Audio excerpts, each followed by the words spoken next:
My dad's my best friend, and ever since he thought, okay, she won't lose this tool, he would hand me tools. And slowly but surely it started, hey, can you grab this one for me? And it was like, that one looks like this, right? And eventually it just became a process. He taught me everything I know. We did mostly motor work because we don't have a booth or anything. But when I first got into the actual collision repair side of it, he was thoroughly against it. I won't lie. He thought it was just in for the guys and stuff, and I was like, no, Dad, come on, I totally want to do this. It definitely runs in the family. My dad painted, my grandpa painted, my great grandpa painted. It's something deep to us, I guess.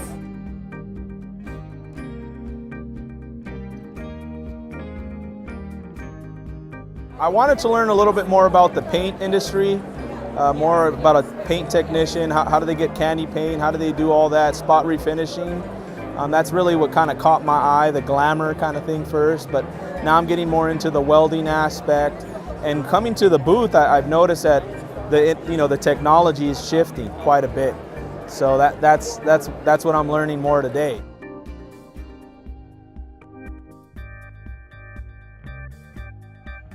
I would definitely say education is important. I did 2 years in high school of the vocational class for auto body, and I did take 2 years off. Not sure what I wanted to do, but I got back into it. I go to Washington now. I have an automotive class, and I'm probably going to do one each semester because I want to open up my own shop and be well-rounded in the aspects of it. But education, definitely. There's so much that you'll learn in class that you won't learn in a shop or on your own working on cars, but it's also vice versa.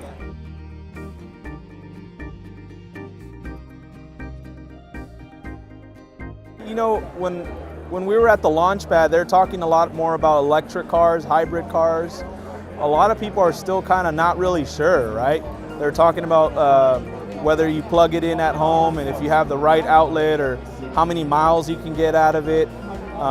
You know, with a Prius, what about the battery life? You know, people talk about 10 years and then you have to buy this expensive new battery. And then with Tesla, you know, you can't really tinker with Tesla because they kind of want you to just take it at Tesla. So I guess a lot of students aren't really sure with the new technical components that come with cars. How do you service them? How do you even repair them? You know?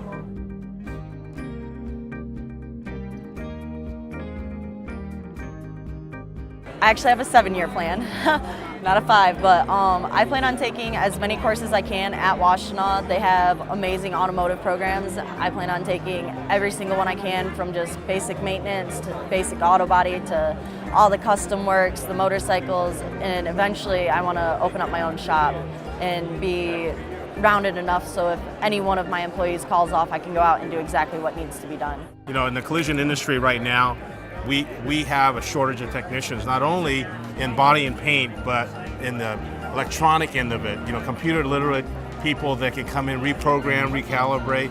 Are you seeing that in your field with kids with that interest? Are they coming to you and saying, hey, what's out there? All these new cars, who's going to fix them? Yeah, a lot of students don't understand what it takes to maybe be a body and collision technician. Right. For example, they watch a TV show where they see a paint job, right, and they think, I want to be a painter. And that's great, but there's a lot of steps to be the best painter. Right. And underneath that paint, you have to have the best body and the structure of the car. And it has to be done safe. And in your case, in the collision world, it has to be done to a certain standard or industry recognition. So you know, the students are always kind of interested in that kind of thing. The electronics part tends to come easy to them. So we get them interested in learning some of the basics of electronics that they can apply at any job, whether it be auto service or auto body or anywhere else that's going to need electricity or electrical diagnosis. You know, some students are trying to figure out their career path.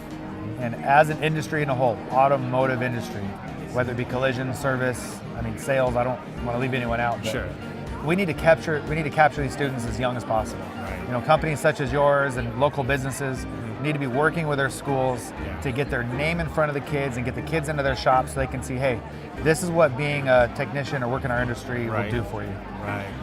And I think it's going to take a lot of us getting our heads together and figuring out in our local communities, because you know, you have shops in every town. A shop needs technicians. Right.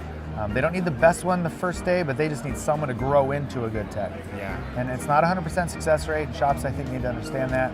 And the kids need to understand, too, that they're not going to make that 6-digit figure right away. It's going to happen with practice, with time. instead of spending years in the education and college, they're working on that fender, working on that car, that frame machine, doing their math skills and being to work on time.